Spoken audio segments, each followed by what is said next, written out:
Welcome back and thank you so much for staying with us on Sunrise at Sea this morning. I know it's very much chilly, so just a quick reminder, just like we've been talking earlier, if you could grab yourself a cup of coffee or get yourself a cardigan so that you do not get cold, so that you stay warm throughout the entire day. So welcome to the Twitter Jabs. My name is Agi Owase. And yes, we are going to talk about career guidance for vaccists. Now, school-going children went home on the 25th, broke off for holidays on the 25th of November 2022. And vaccists, that is the senior 6 vaccists, those who, completed the USCE examinations. The last paper was on December 9th, so they are now at home as well. And also senior 4 vaccists are at home as well. So yes, this is the time when have to give them career guidance for Form 4, for Form 4s or Senior 4s, what we call Senior 4s. As a parent, you might want, to see what combination does your child take when they go to HSC.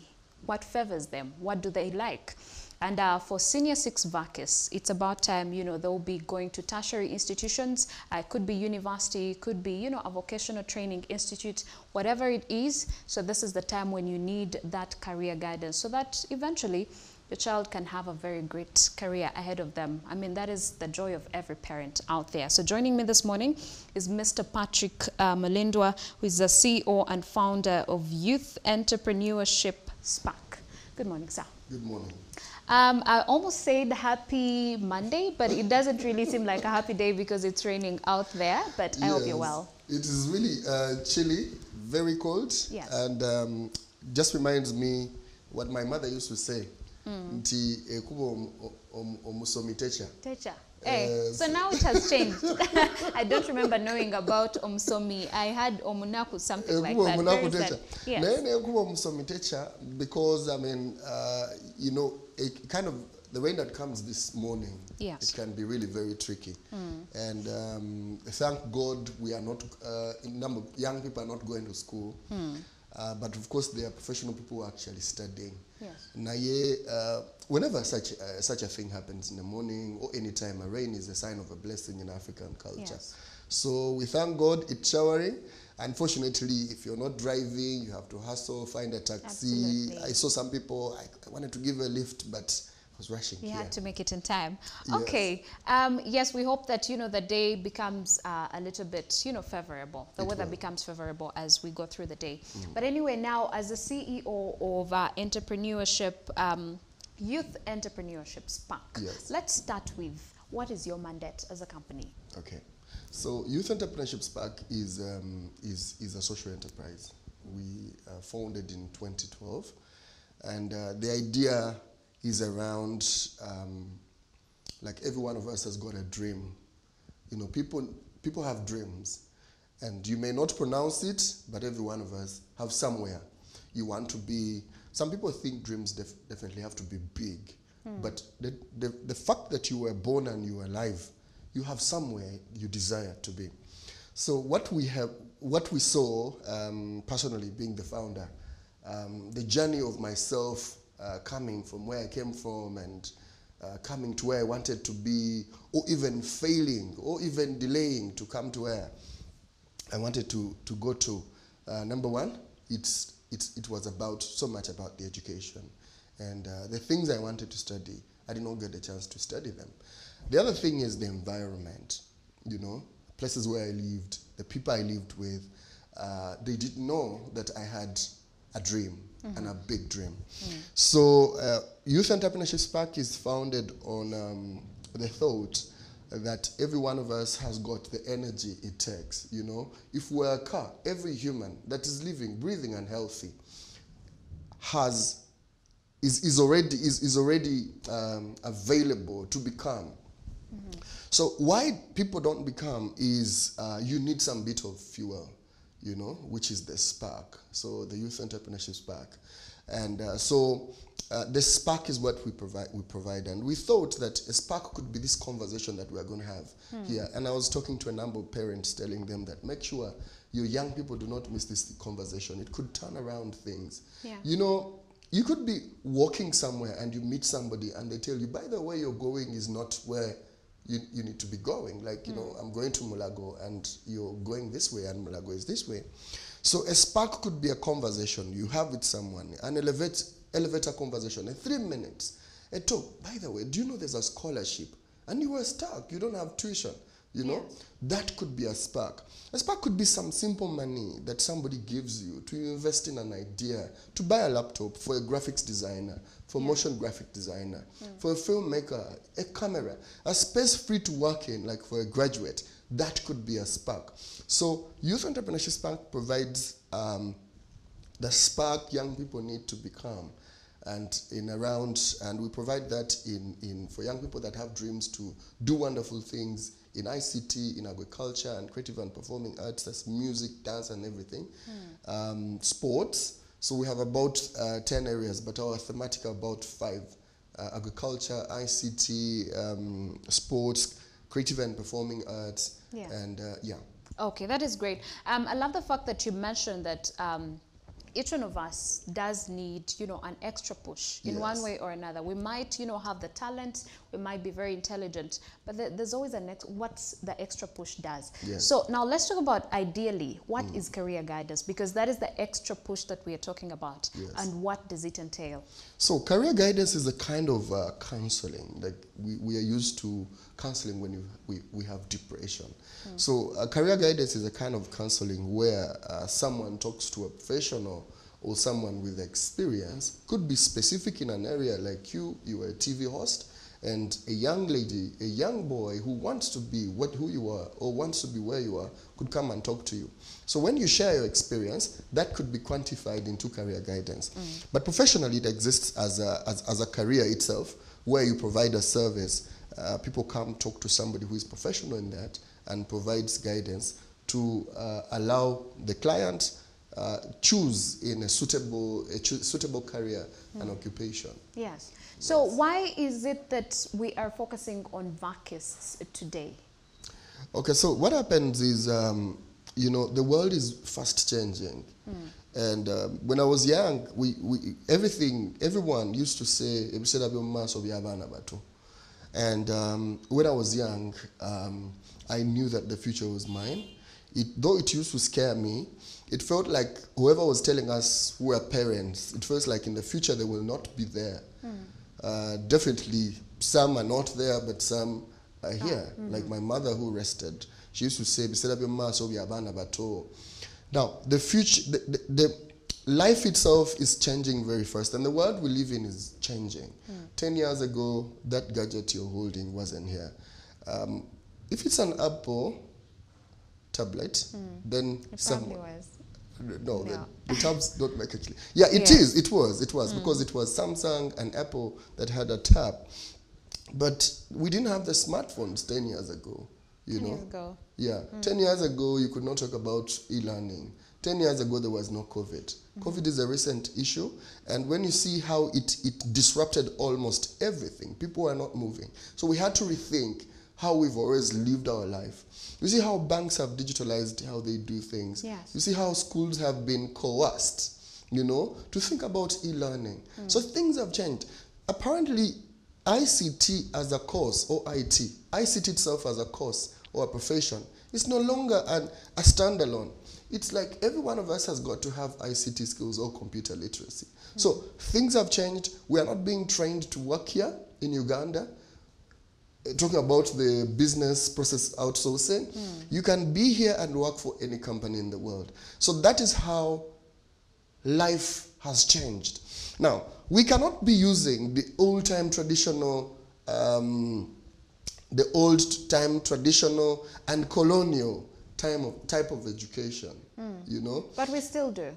Yeah, we still do, and I definitely want to appreciate the Ministry of Education. They've got a system which is student-centered. It's new, and I know that parents and teachers and everyone, school managers and guardians, and the students themselves are struggling with this new system of learning, especially in high school.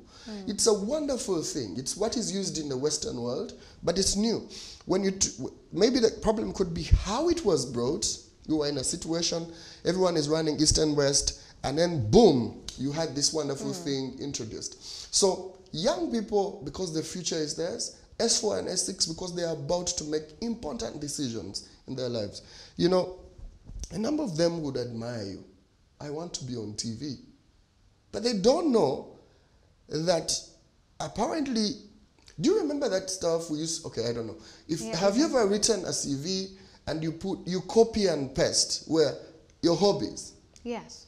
Music, dance, even when you don't like the things or you don't actually do the things, swimming. And some people thought that that was a template. Apparently then it was. Now it's not. If I'm hiring you for a TV host job, we will definitely want to check on your social media. If you say you like music, how many musicians do you follow and what is the genre of the music they sing? If you say you like sport and we're hiring you to actually to host a sports show, we want to know how much do you know about sport? And actually our interview is likely to be concentrated around them. That means that the jobs we do now have got a lot to do about who we are. And that's why young people need to understand that the profession they are going to do has got to start from who they are, you know, what they like. That provides you a natural advantage when you choose a profession. Ideally, that's what it should be. Because I also subscribe to the school of thought of, you know, children should be allowed to do the things they love. Because the chances of you thriving at what you love are very high compared to when you just do it for the sake of it.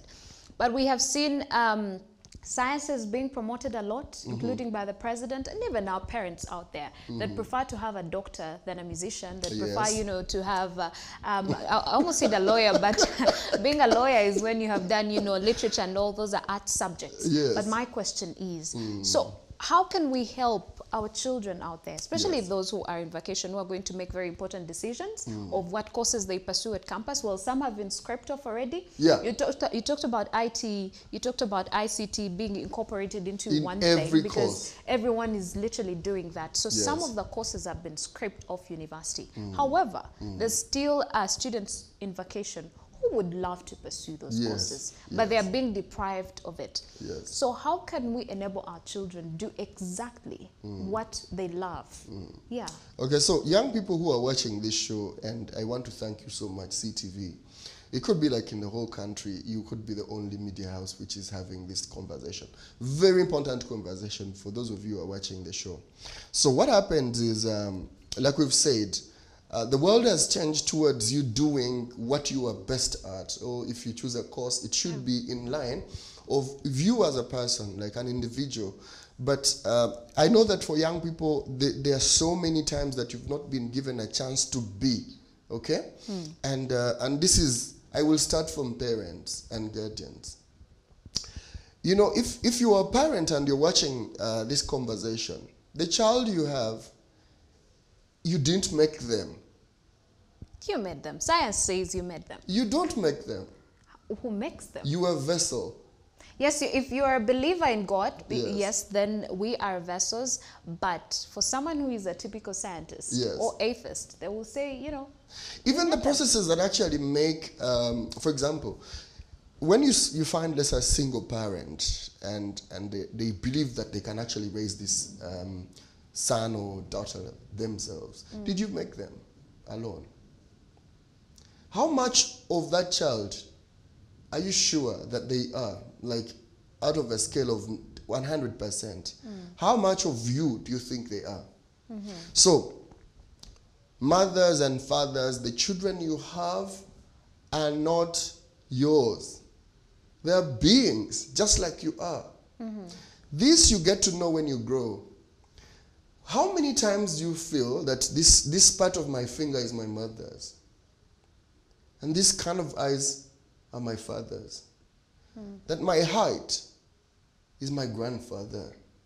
So what happens is we are an existence of all the people that are behind us. That's how we be. So I don't want to go into the science of genetics and all that stuff. So parents, you relate with these children genetically, and the traits they have are a combination of everyone from your family at the back and the father from their family at the back, like people backdating.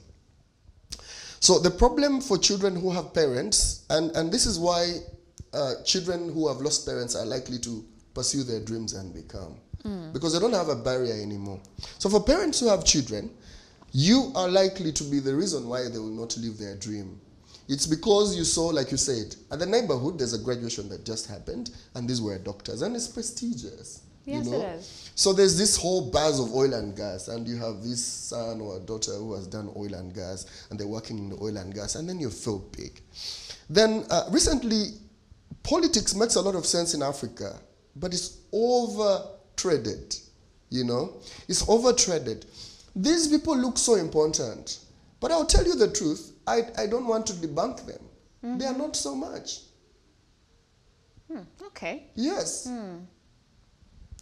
Politicians and young people are lost. Every one of them wants to go to parliament. A country, you look at great economies and how many people run them. They are not run by a whole crowd of the politicians we have. Yeah. And the other thing also, politicians, when they present themselves as the kings of knowledge and all-knowing, you know, kings and queens, when you meet a member of parliament, they will aspire as if they know everything. But if you went to a scale of let's talk science, let's talk social, I mean, how people are undergoing depression. Let's talk a bit of that. It's a social problem. Yeah. Can you please downscale it? So my thing is, we overtrade things, especially in Africa. The politics. So young people see they want to become musicians. And the only reason you should become anything is because you've got a natural advantage to that. Yes. And how do you find you have a natural advantage to that? Things you do are seamless. They are easy. Yeah. When you go to the pitch, you saw how Messi won the World Cup? You know? You saw how Mbappe Messi, Mbappe is not even 24. He's 23. He's 23 years. This is being yourself. Yeah. But, okay, yes, that is being yourself. Well, there are children who have natural born talent. Yes. We shall all agree. Messi is a natural. Well, we've been talking about football, but yes, it's an ideal example.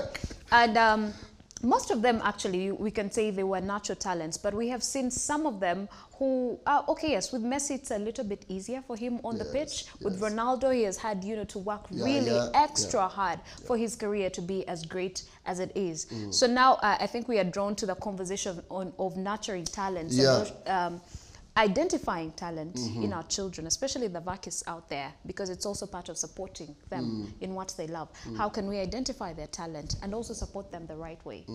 Now, a number of people, thank you so much, a number of people think talent is music and sport. Talent is, you could be a talented scientist, talented at mathematics and history. You've seen Professor Lumumba, he's a great historian.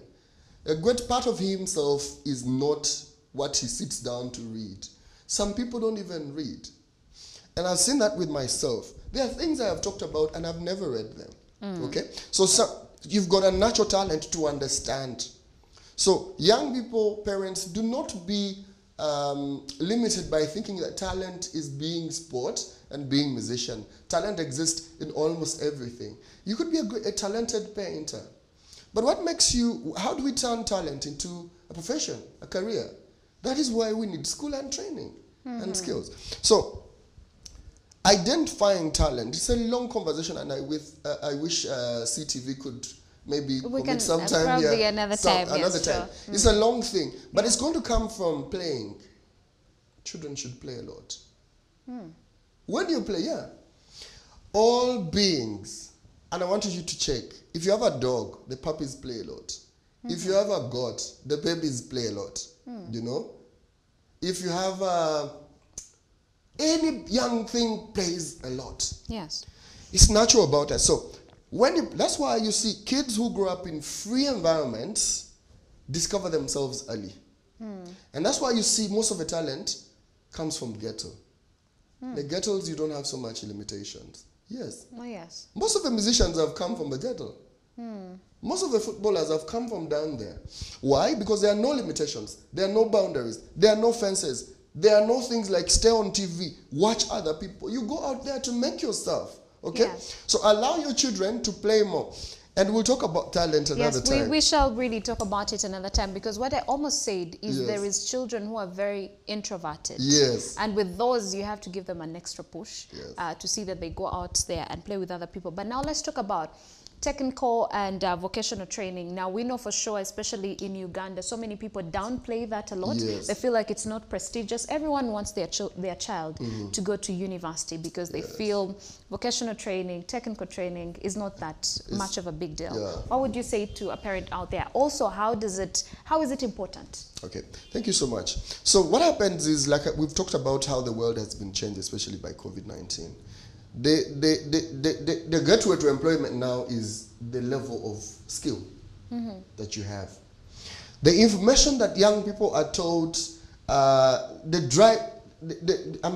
output should be how they turn that information into a skill, that skill that adds value to wherever they are given to do either a job or whether they are at home doing things that they are not paid for. Technical and vocational education, countries that have developed, and I would name them for you. China, by 1962, Uganda was better than China. Uganda was better than Saudi Arabia. Uganda was better than Dubai.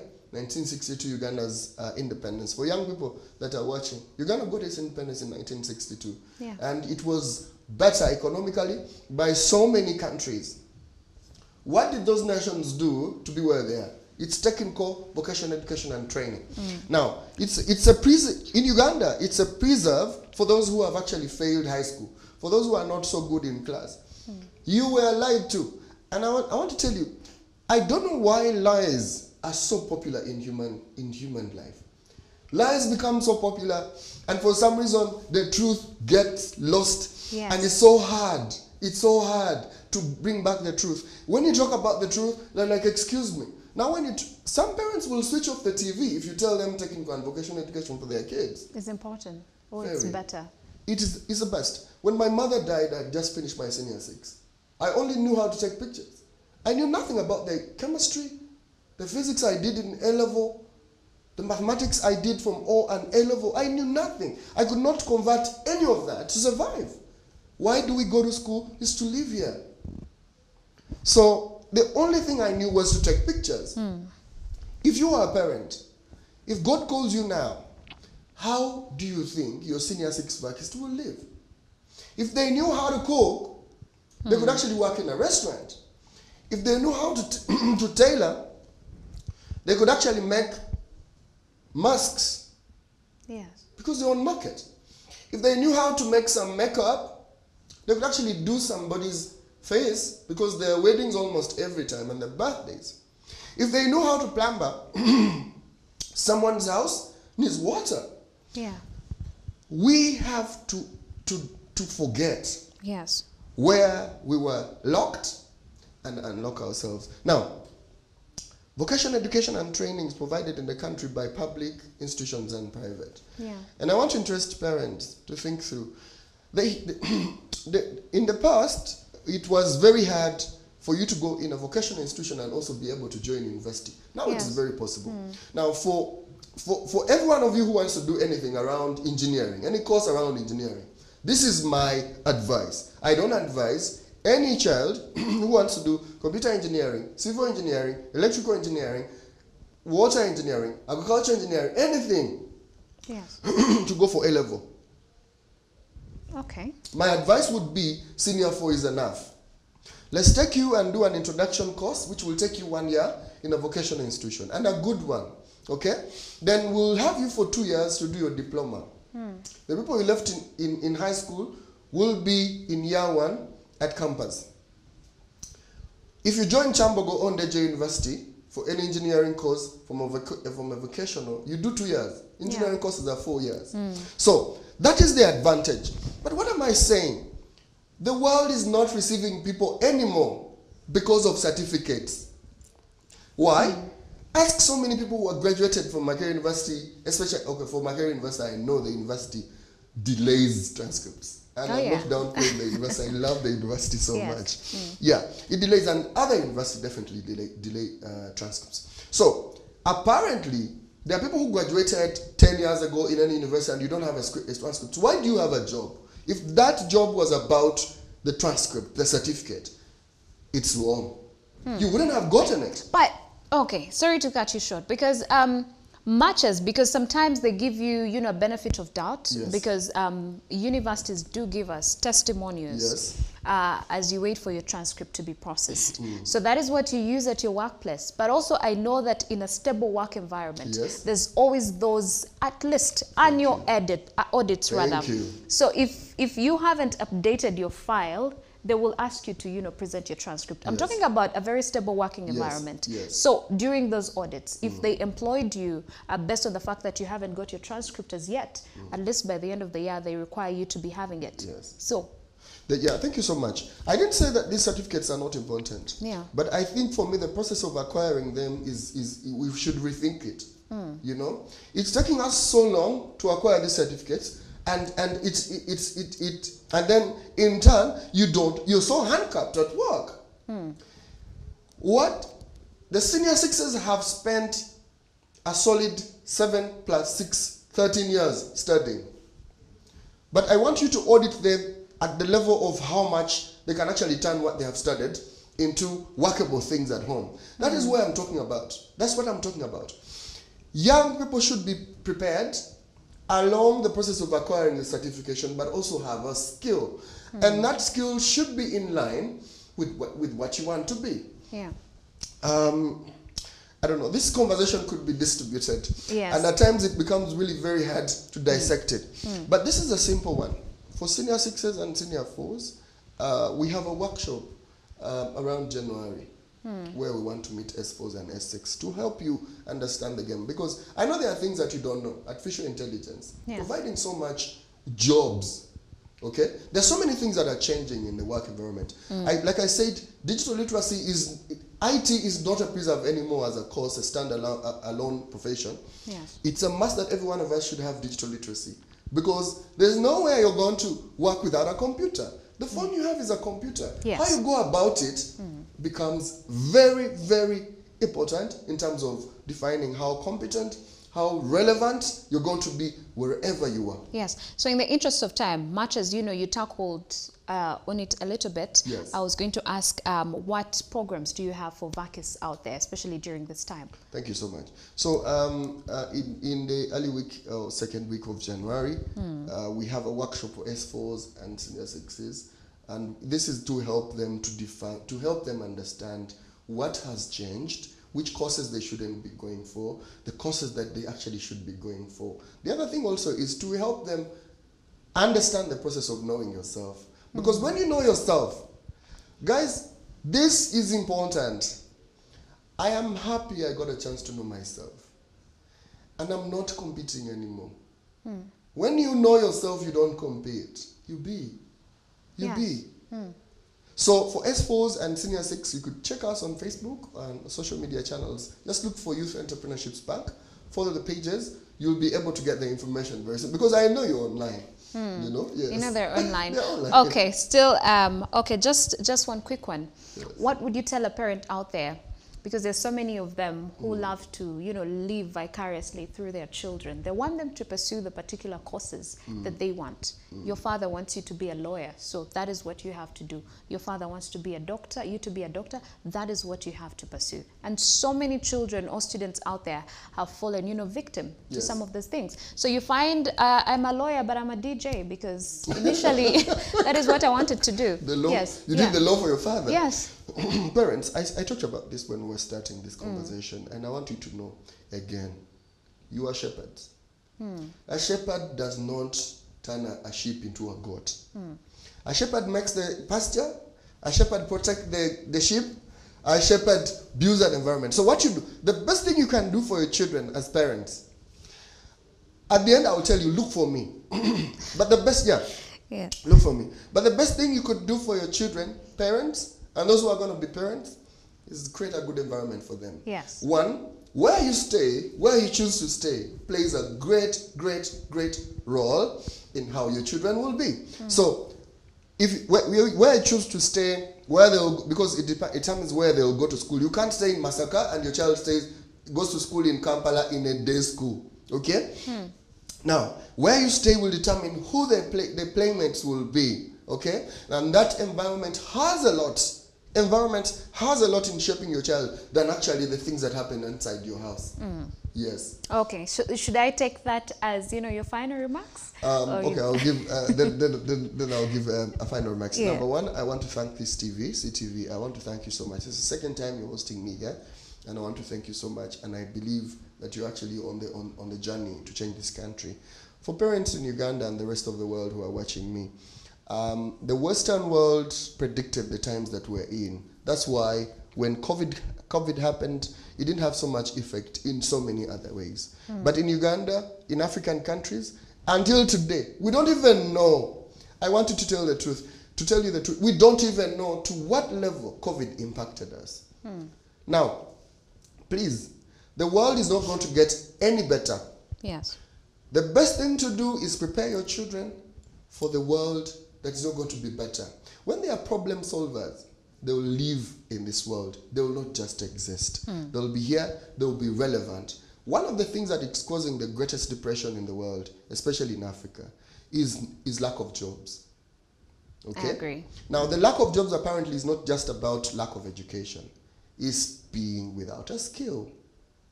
Yes, and skill is not, like I've told you, it's the skills. When people hear skills, when we talk about skills, they think we are talking tailoring. That's a skill, but I'm telling you, everything you do, doctors have skills. And to be a good surgeon, there are skills you need. Apparently, the surgeons that you trained in 10 years ago, it becomes very hard for them to work in the times that we live in. Because there are more machines now to do a job better than then. Yes. So, for parents, you can look for me. Again, on social media, you look for Lubega Patrick Mulindwa.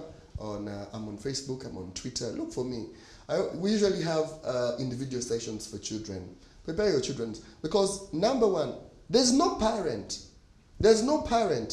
For parents who are watching, the desire of any parent is when their child is like you here. Yes, it's doing amazing. Anyway, thank you so much, Mr. Mulindwa, for joining us this morning. I hope that every parent out there, as well as, the vaccists, because this conversation was centered around you, I hope you got a thing or two out of it. And yes, we've been talking about career guidance for vaccists, and my guest today was Mr. Patrick Mulindwa, the CEO, founder of Youth Entrepreneurship Spark. So we've come to the end of Sunrise at Sea this morning. Thank you so much for joining us. Catch us tomorrow, same time, same place. Have a good day.